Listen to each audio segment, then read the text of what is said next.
காரை வந்து மறைச்சி ஒருத்தர் வந்து அடிச்சிருக்காங்க, திருமாவளவன் நிர்வாகிகள் அடிச்சிருக்காங்க. பட் ஆனால் காரை இடிக்கவே வேற சொல்லிட்டு இருக்காங்க. அதை வந்து பெரிய இஷ்யூவா இப்போ வந்து அண்ணாமலையா இருக்கட்டும் யாரா இருந்தாலும் பேசிட்டு இருக்காங்க. இதை நீங்க எப்படி பாக்குறீங்க? இது என்னன்னா, திருமாவளவன் இன்னைக்கு அரசியல்ல ஒரு மைய புள்ளியா இருக்குது. இன்னைக்கு அரசியலுடைய ஒரு சிஎம் தீர்மானிக்கக்கூடிய கட்சினா அது திருமாவளவனா இருக்கிறார்.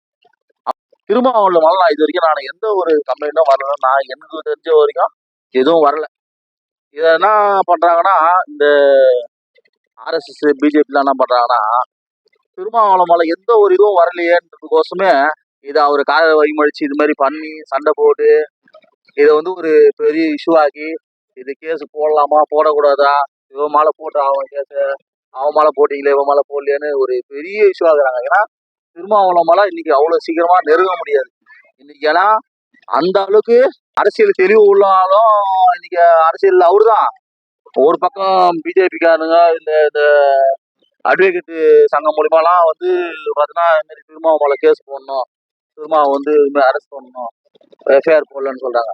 ஒரு பக்கம் பார்த்தா திருமாவளவனுக்கு ஆதரவா ஒரு 500,000 பேர் வக்கீலுங்க வந்து போராடுறாங்க தெருவில்.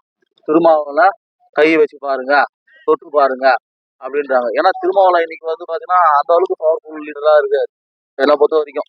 இப்போ ஒரு சில கட்சிக்காரெல்லாம் ஆணவ படுகொலைக்கு அதை பத்தி பேசுறதுக்கே தயங்குறாங்க. ஏன்னா அந்த கம்யூனிட்டியோட ஓட்டு வராது, அதை பத்தி பேசலாம், நம்மளுக்கு அது ஆதரவு தெரிவித்தா நம்மளுக்கு அந்த கம்யூனிட்டி ஓட்டுலாம் வராது, அதை முற்றிலுமா தவிர்க்கிறாங்க. ஆனா திருமாவளவன் அதெல்லாம் பார்க்காத எல்லாருக்குமே அந்த ஆணவ படுகொலைக்கு முதல்ல அவர் தான் குரல் கொடுத்து எதிர்ப்பு தெரிவிக்கிறார்.